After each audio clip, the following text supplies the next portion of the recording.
he was unusual looking. He was very, very pale. He had a reddish type hair, and he had very kind of bright greenish eyes from what I could tell, because Rob, you had a bit of a light on so that we could sort of see each other held above us, down on us. And he sort of chit-chatted, told him what we were doing. And the gentleman mentioned that he's seen stars moving around in the sky. And I said to him, you mean satellites, don't you? And he said, no, stars. And I explained that stars are stationary, that the Earth's moving and that satellites move. And he engaged that conversation. He wanted to see UFOs. I remember him saying that. And then you told him what we were doing.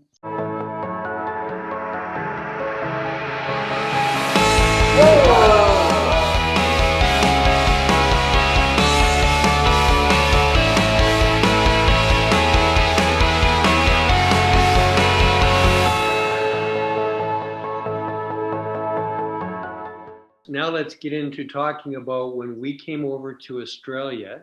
Can you talk about some of the experiences we had that you remember, and then finish off with the experience that we had that night in Uluru, not far from what do they call that, Ayers Rock or Uluru in the middle of Australia.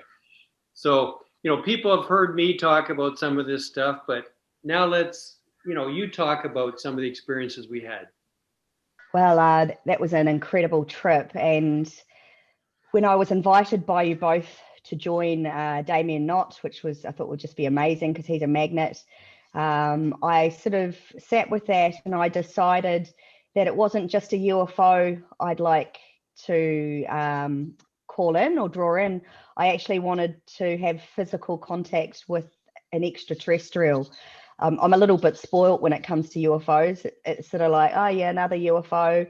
What next? I'm always looking for what's next. And so we had some fantastic experiences with Damien, and then heading to Uluru. Our first group experience would have been when you had set up your camera the first time in front of Uluru in the car park there, Rob, and Lisette, Mark and I were going to go for a drive around the rock.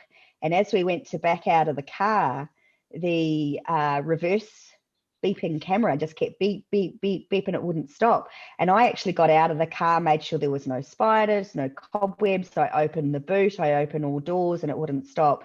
And I think that's when we called you over to say, can you just have a look at that? We didn't want to break the rental car. And you ended up saying, just go. And so as we reversed out and sort of pulled out, I looked right and up into the sky.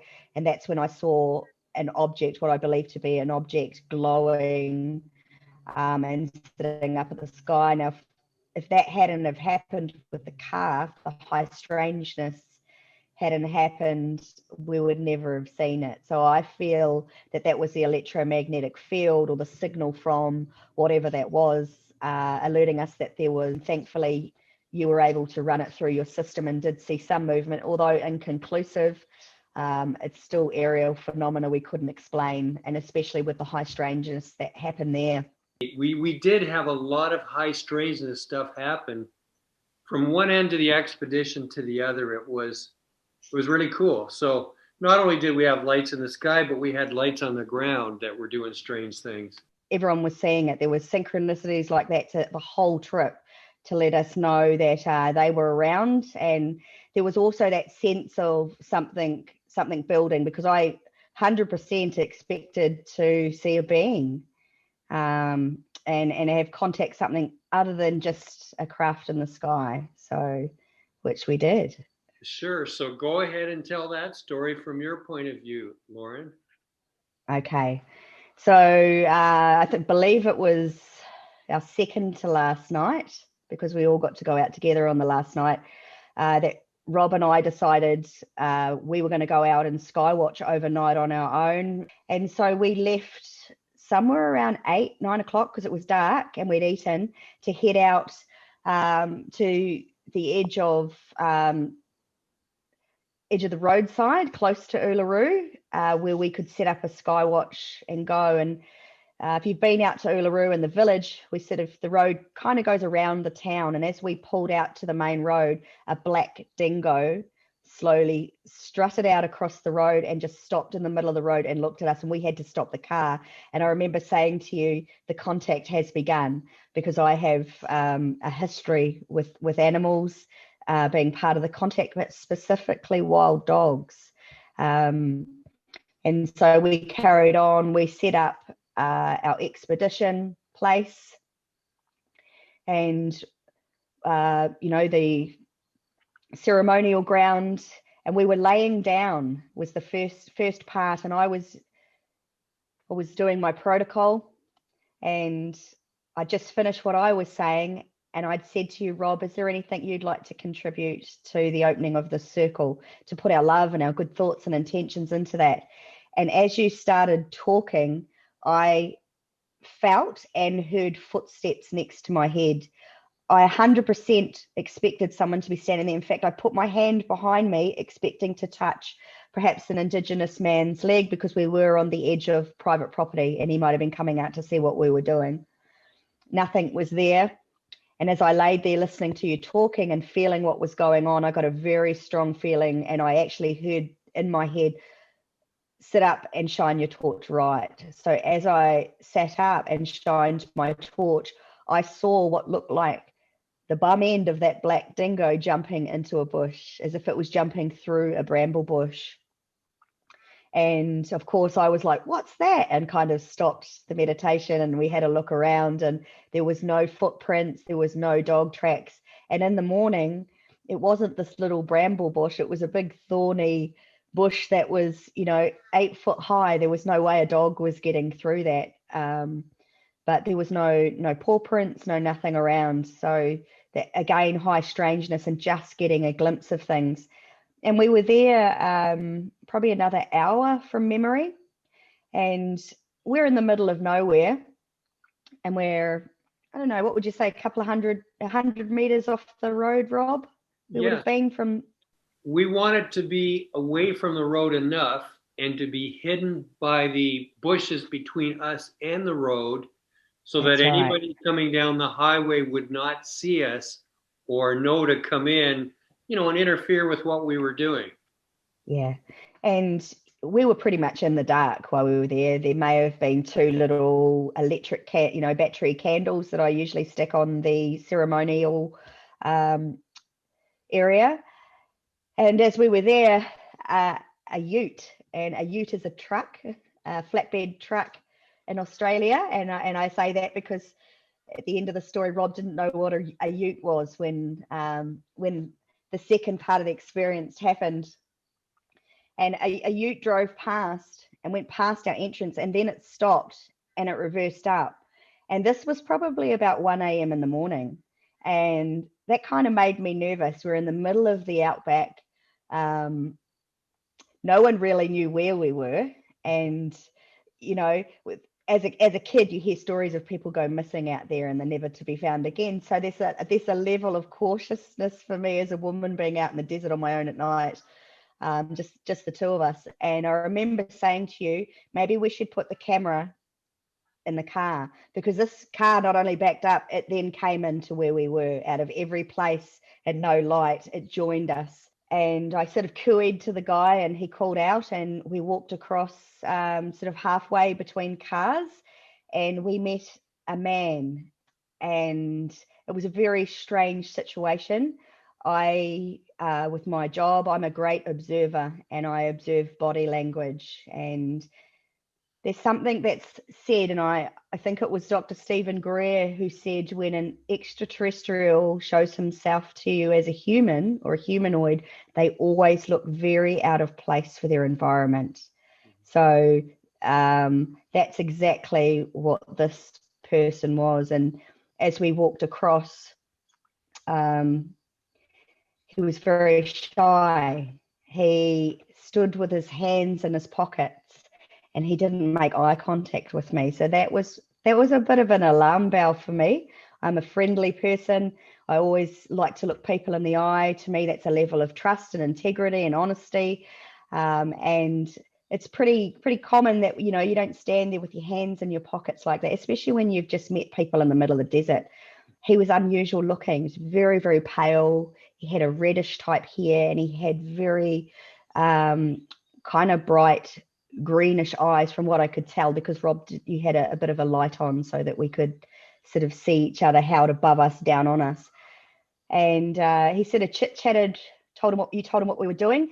And the gentleman mentioned that he's seen stars moving around in the sky. And I said to him, you mean satellites, don't you? And he said, no, stars. And I explained that stars are stationary, that the Earth's moving, and that satellites move. And he engaged that conversation. He wanted to see UFOs. I remember him saying that. And then you told him what we were doing.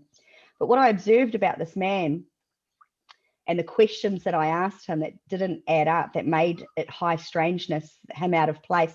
I asked him where he lived, and he said he had a property out towards Toowoomba, but he also had a place on the Gold Coast, and he worked in Mount Isa in the mines. And I think he was on day 6, the last day of his holiday. And so this is February. It's the middle of summer in the outback. You know, it's so hot. He's on holiday in the middle of the night, and he was wearing mining work clothes. He had the blue clothes with all the fluorescent stripes on it that they use for health and safety. He was also wearing a set of steel cap boots with the laces not done up. And you don't drive any vehicle with a pair of boots on with the laces not done up, because they get caught around the pedals. It's just common knowledge that you don't do that. So his clothing were right out of place. He was in hot clothing, he was in work clothing, and he was telling me he was on holiday, and he should have been in a pair of shorts and had some thongs on or something like that. And also the lack of eye contact and standing with his hands in his pocket. So that was all very, very strange. Mainly because he wouldn't look at me in the eyes, or the hands out of the pockets. I didn't want to invite him to join us, because he actually said, can I join you? And I sent the alien off. I actually said to him, no, I'm sorry, we need our privacy for this. And as I remember, you didn't actually send him off, but I know that you weren't entirely comfortable, but then he said, well, if you'd prefer I go skywatch somewhere else. And then you said, well, that would be very kind of you. So I really got the impression that he was reading our mind on everything. He seemed to be mirroring also things that we were kind of thinking. And I don't know if you picked that up, Lauren. Absolutely. I mean, he was the one who mentioned the UFOs, and he did offer to go. So that was that non-threatening. And he could tell that I wasn't comfortable. Yeah, and then off he went. And then, you know, in the morning we slept there overnight. We probably, I know I fell asleep for a few hours, and I woke up and I thought, oh my God, I'm sure that guy was an alien. And I felt really bad that I sent him off. And I said to Rob, really strange, you know, let's recap what happened. He wasn't wearing the right clothing. You know, he mentioned UFOs. He's standing with his hands in his pockets, but he's come from Mount Isa. So I said to Rob, I'm going to see how far away that is, because that's, you know, it's 1,600 kilometers or something like that.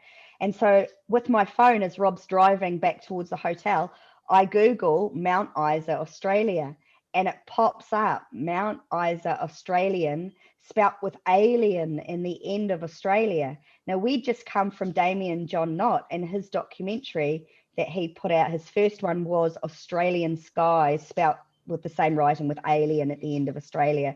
And so I was like, no way, Google doesn't do that, you know. And so you said to me, screenshot it. So as I screenshotted that, the purple ute that guy was driving the night before rushed past us and rocked the car. And I said to Rob, turn around, that's his ute. And Rob said, what's a ute? What's a ute? Because in Canada, you don't call it a ute. And I said, it was his purple truck. And you said to me, I didn't see a thing. And I said, turn it around, it rocked the car. And so we spun around, and we were definitely over the speed limit, and we did a good 10 minutes down the road, and it's a straight road out there. There's nowhere to go. If you'd seen a car turn off, you would have seen the dust for starters. But you could, as far as the eye could see, and he was gone.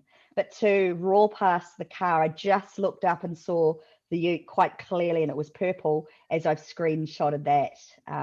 Was just another sign to say, yep, here I am, and you're right on track. So I totally believe that that was an experience with someone that was an extraterrestrial masking as a human that came in, and like you said, he seemed to be mirroring what we were thinking. We didn't even have to prompt the conversation about what we were doing. He brought it up. And but it was the feeling too. There's a feeling when you have an experience that's unlike anything else. And at first, it's like this feeling of almost like everything's right in the world, and then the logical mind tries to go over it and did that really happen? Was I really feeling that? And you start to question, not question the experience, but just hyper observe what you remember. But yeah, that was pretty amazing. I just remember that nothing he said seemed to make sense. It didn't add up. None of it did. And that's that thing of questioning it, the logic of it, because he was so out of place. Yeah, he didn't seem to have the normal inflections that any human being would have. There was some, but I would categorize it at maybe 20%. I mean, it just didn't feel right. It just didn't feel that we were talking to a normal human being.